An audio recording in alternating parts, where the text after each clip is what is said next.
lagi dari Istanbul. Ini adalah bangunan munisipalitas Metropolitan Istanbul di distrik Fatih. Dan ini adalah kota media metropolitannya Istanbul, badan pemerintah yang bertanggung jawab atas urusan kota madya Provinsi Istanbul. Kota madya ini merupakan salah satu dari 30 kota madya metropolitan yang ada di Turki. Kota madya metropolitan Istanbul ini didirikan pada tanggal 23 Maret tahun 1984. Setelah diberlakukannya Undang-Undang Kota Madya Metropolitan pada tanggal 8 Maret tahun 1984. Awalnya kota madya ini hanya meliputi pusat-pusat perkotaan Istanbul yang mencakup 35% dari provinsi Istanbul. Sisa provinsi tersebut dikelola oleh administrasi provinsi khusus Istanbul.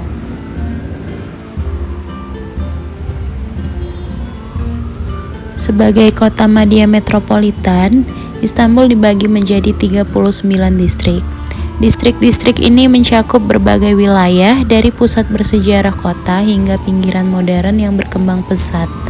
Beberapa distrik yang paling terkenal termasuk Fatih, Beyoğlu, Kadıköy, dan Üsküdar. Fatih sendiri itu distrik ini mencakup wilayah Istanbul bersejarah, termasuk Hagia Sophia, Masjid Sultan Ahmed atau disebut Blue Mosque dan Istana Topkapi.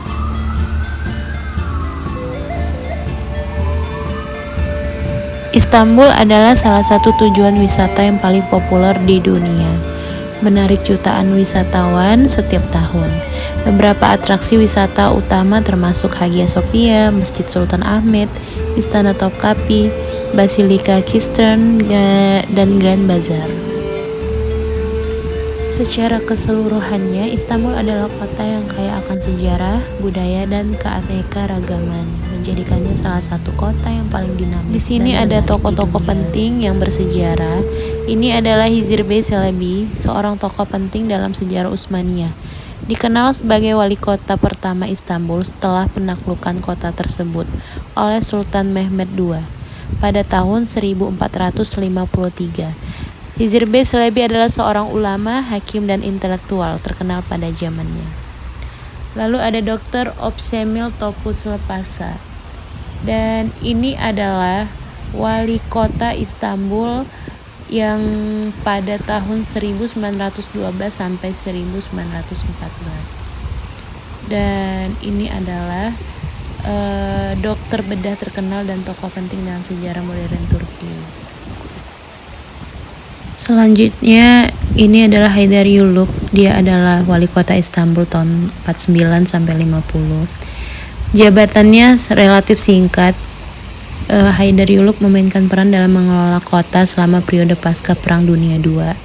Ketika Turki, khususnya Istanbul, sedang mengalami berbagai perubahan sosial, politik, dan ekonomi.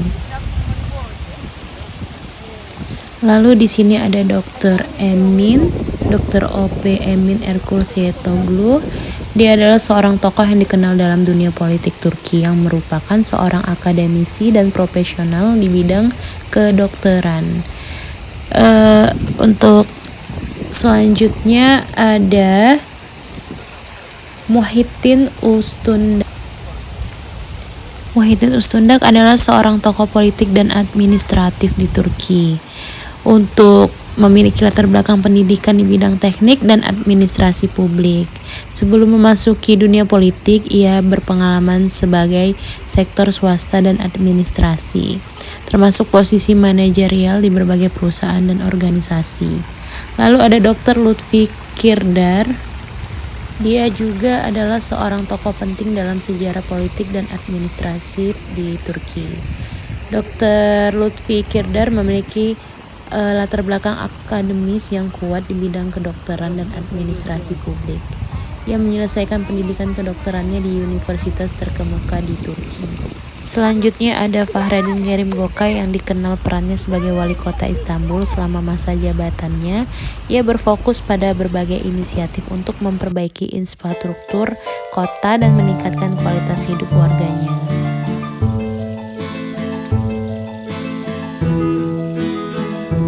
Istanbul memiliki sejarah yang sangat panjang dan kaya, dengan akar yang bisa ditelusuri kembali hingga ribuan tahun.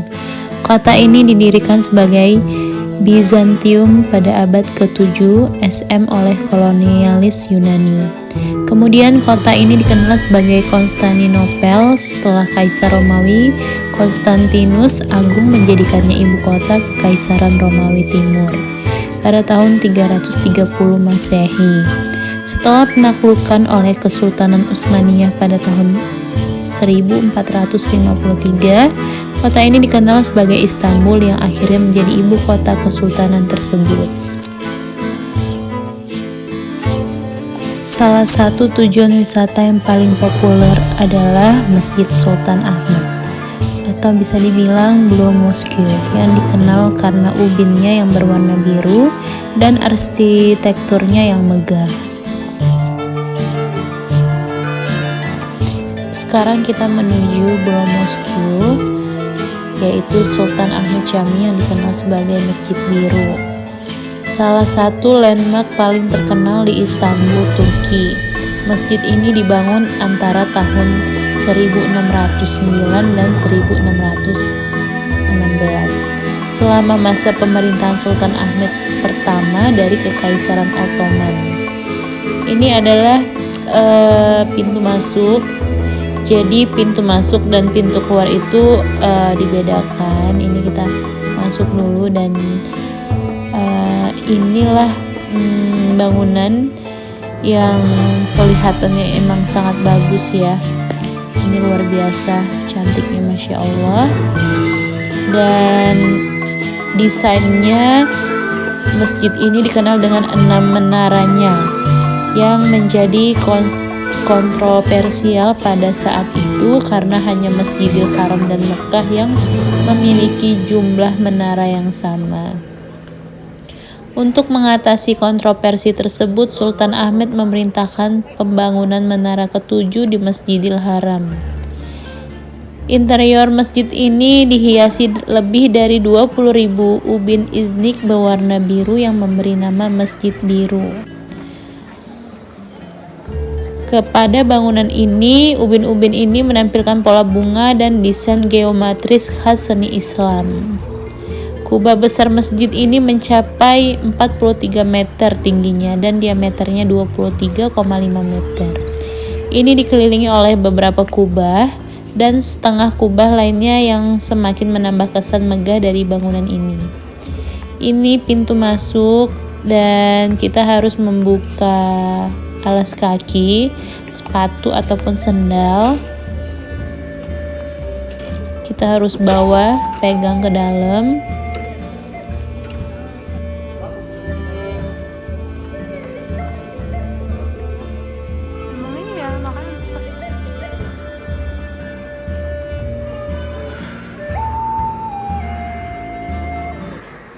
Masjid ini tidak hanya berfungsi sebagai tempat ibadah, tetapi juga bisa sebagai kompleks yang mencakup madrasah, rumah sakit, dapur umum, pasar, dan makam Sultan Ahmed sendiri.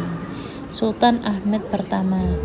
Sultan Ahmed pertama meninggal setahun setelah pembangunan masjid selesai, dan ia dimakamkan di area kompleks masjid.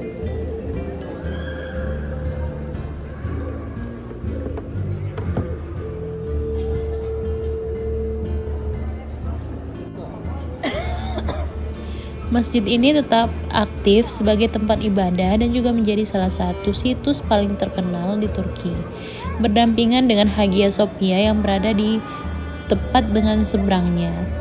Masjid ini terus menjadi simbol penting bagi warisan budaya dan sejarah Istanbul, serta menggambarkan kejayaan arsitektur Ottoman pada puncak kekuasaannya.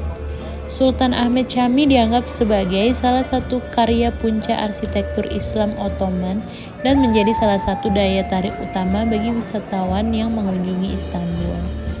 Karena bangunannya yang sangat unik dan luar biasa bagus, desain dan arsitekturnya ini benar-benar membuat kita terkesan ya, karena sangat megah dan sangat cantik.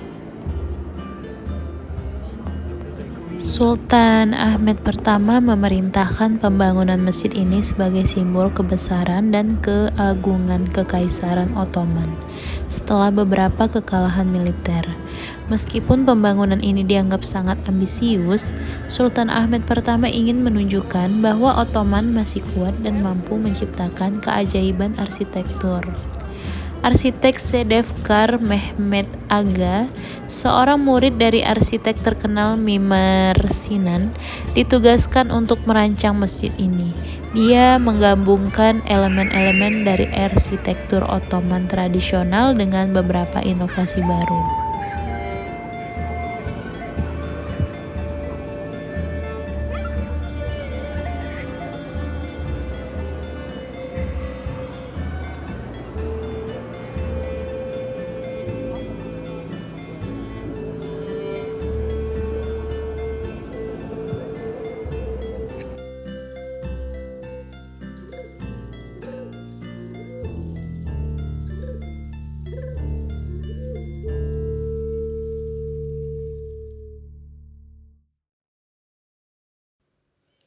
Ini pintu keluar dan kita udah selesai mengunjungi Masjid Sultan Ahmed Jami.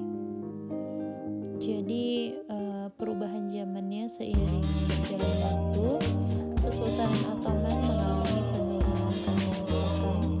Meskipun demikian, Sultan Ahmed Jami tetap menjadi simbol penting bagi identitas nasional Turki, terutama setelah jatuhnya Kekaisaran Ottoman pada awal abad ke-20 dan pembentukan Republik Turki oleh Mustafa Kemal Atatürk pada tahun 1923. Pemerintah Turki melakukan beberapa proyek restorasi untuk menjaga kondisi fisik masjid.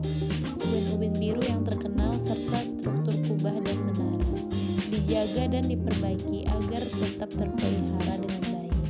Masjid ini mengalami restorasi besar pada beberapa dekade terakhir yang melibatkan perbaikan mozaik, kaligrafi, dan bagian lain dan bangunannya.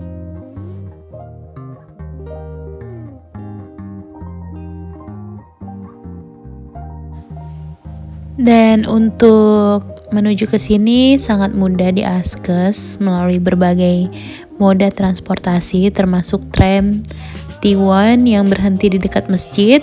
Stasiun tram Sultan Ahmed adalah salah satu titik masuk utama bagi wisatawan yang ingin menjelajahi area ini. Jadi nggak usah takut ya, ini sangat mudah menuju ke sini. Area Masjid Sultan Ahmed tidak hanya merupakan tempat ibadah, tetapi juga pusat budaya, sejarah, dan para wisata. Di sini juga ada Hagia Sophia dan air mancur di sekitar Masjid Sultan Ahmed. Dan kawasan Sultan Ahmed secara umum merupakan bagian integral dari lanskap area bersejarah ini.